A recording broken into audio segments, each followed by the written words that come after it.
Drawing রুমে সবাই বসে আছে, ইমরানের বাবা, ইমরানের বোন আর মা। মা ইমরানকে বলতে লাগলো, তুই এমন একটা মেয়েকে ভালোবাসিস, আজ পর্যন্ত মুখটাও তার দেখিসনি। মেয়েটি ফর্সা না কালো তাও জানিস না, তাহলে কি দেখে ওই মেয়েটাকে ভালোবাসলি? মায়ের কথা শুনে ইমরানের বোন বলতে লাগলো, মা, ভালোবাসা কখনো রূপ চেহারা দেখে হয় না, ভালোবাসা হয় মন থেকে।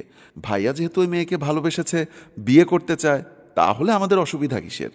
রূপার কথা শুনে বাবা বলতে লাগলো, রূপা, তোমরা এখনো ছোট, এখনকার যুগের ছেলেদের কালো কুৎসিত একটা মেয়ে দেখিয়েও যদি বলা হয় এই মেয়েটাকে বিয়ে কর, তাহলে ছেলেরা বিয়েতে এক পায়ে রাজি।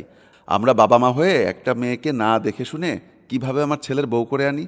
আমরা ওই মেয়েকে দেখে শুনে যদি আমাদের পছন্দ হয়, তাহলে ইমরানের সাথে বিয়ে দিয়ে নিয়ে আসবো। বাবার কথা শুনে ইমরান বলতে লাগলো, ঠিক আছে বাবা, তোমরা গিয়ে রূপালীকে দেখে বিয়ের দিন তারিখ ঠিক করে এসো।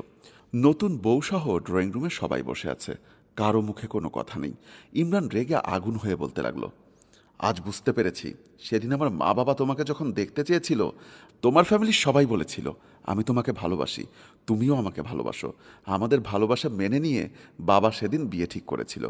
আমি যদি তোমার মুখ আগে দেখতাম, তাহলে কখনোই বিয়ে করতাম না। তোমার মতো একটা কুৎসিত চেহারার মেয়ে নিয়ে সংসার করার মতো ইচ্ছা আমার নেই।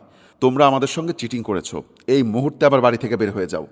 ইমরানের মা বলতে লাগলো, তোমার বাবা মা একটা চোর, জেনে শুনে আমার ছেলের গলায় তোমাকে ঝুলিয়ে দিয়েছে। দেশে আর কোনো ছেলে পাস নাই? আমার তো মনে হচ্ছে চুলের মুঠি ধরে এক্ষুনি বাড়ি থেকে বের করে দেই। সবার কথা শুনে রূপালী চোখের পানি ছেড়ে দিয়ে বলতে লাগলো, আপনারা যা খুশি তাই বলেন, কথায় আছে, কথায় আছে, কপালের লিখন না চায় খণ্ডন। আমি তো ইচ্ছা করে আমার চেহারাটা নষ্ট করিনি, আমারও সুন্দর চেহারা ছিল।